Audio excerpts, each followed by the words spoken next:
Talk about your desire with your partner. Once na kinummunicate mo yung partner mo, mas maiintindihan niya kung bakit nangyayari ito. Mostly kasi, yan ang nawawala sa relasyon, yung pakikipag-communicate ninyo sa partner nyo. Maitim ba skin? Underarm at singit mo? K-Skin ang bahala sa'yo. Premium ang ingredients, paraben-free and sulfate-free, and FDA-approved, kaya safe for everyone. With K-Skin, ibalik ang alindog mo. Huwag nang magpahuli. Hi guys! Welcome back to our channel. Kamusta po kayong lahat? Sana ay nasa mabuti po kayo. At sa mga hindi po nakakakilala sa akin, my name is Cheryl Team. At kung bago lang po kayo sa channel na to, pwede po bang makahingi ng isang favor to please consider to subscribe dito po sa ating channel.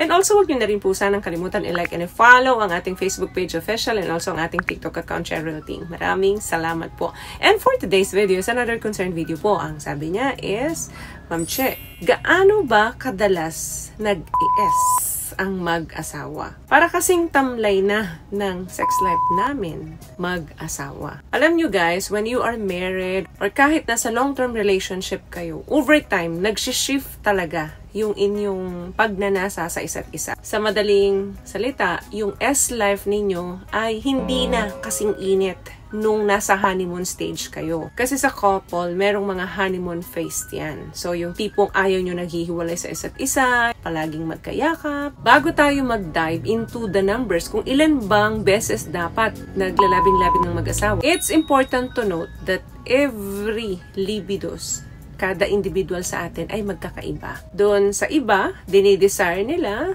na magkaroon ng S mas madalas. Doon naman sa iba, mas gusto nila yung bihira lang. Kung ikaw gusto mo ng everyday, pero yung isa naman gusto once or twice a week lang. Yung iba nga, once a month na lang or wala na. So what I'm trying to say is yung desire po sa sex can be fluctuate. Pwedeng mag-iba-iba talaga. May araw na malibog yung partner mo or ikaw, may araw naman na hindi. Lalo na kung may stress, may sleep problem, may mga medication na tinitake, tapos kulang sa diet, kulang sa exercise, nagkakaroon talaga ng discrepancy between drive. Alam niyo po ba, may mga couple po na sexless relationship.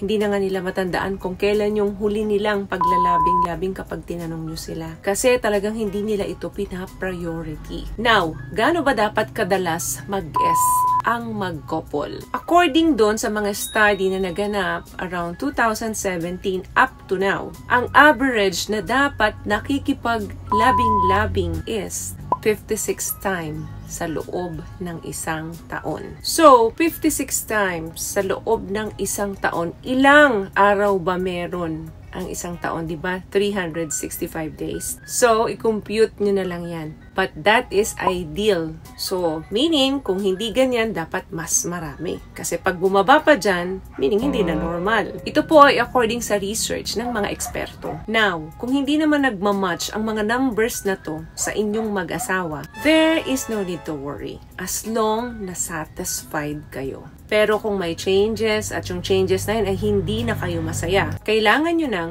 aksyonan yan. Kailangan nyo ng pag-usapan yan. Stressors of life is number one reason kung bakit hindi nyo na mamatch yan. Madaming iniisip, madaming inaalala. So, once na nag-pile up yan, naipon yan, nagkakaroon po ng space for S to happen. Now, ano bang dapat mong gawin kung hindi ka na masaya sa numbers na pakikipag-S kay Mrs. or kay Mr.? Eto ang gawin mo.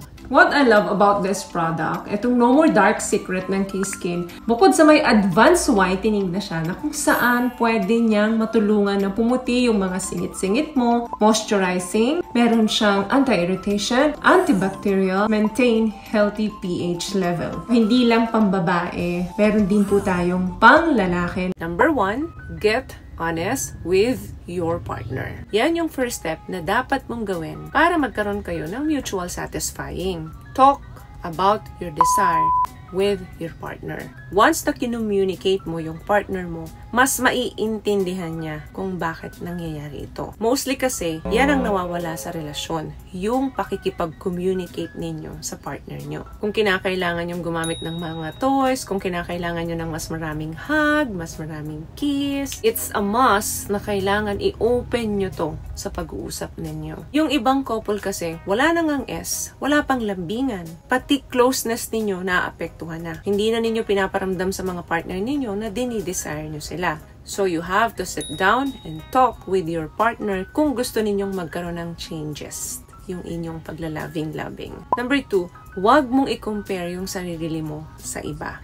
At huwag ka masyadong magpo-focus sa S. Remember, hindi lang naman yung madalas na pakikipag-S ninyo sa mga partner ninyo ang sign ng satisfaction sa isang relasyon. Pwedeng napufulfill nyo yung relationship nyo kahit walang madalas na S as long na nandun yung romance, gesture, or kahit paano nagpi-flirt kayo sa mga partner nyo. Why? Para masustain yung strong emotional connection between the two of you. Number 3, pwede mong i-explore ang mga kamay mo kesa naman maghanap ka ng iba. What I'm trying to say, pwede ka magsarili. Yan ay gagamitin mo lang para ma-match mo yung gap doon sa hindi nagmamatch na libido ng partner mo. Walang pressure yan sa partner mo. Wala rin pressure yan sa'yo. Pwede mong gamitin yan para sa iyong sexual needs. Hindi ang pambababae or paghahanap ng iba. Make sure lang alam ito ng partner mo. Kasi pag hindi niya alam yan, pakiramdam niya is nag-cheat ka sa kanya. Masasaktan ng partner mo pag hindi mo yan kinommunicate sa kanya. Again, communication is key po. Palagi ko pong sinasabi sa mga video natin to sa kahit anong anggulo ng relasyon. So, may nakuha ka bang tips sa mga napag-usapan natin ngayon? At kung nagustuhan mo ang ating video, please give it a thumbs up, comment down below, and also share this video na rin po sa mga kaibigan na sa tingin nyo matutulungan ng video natin.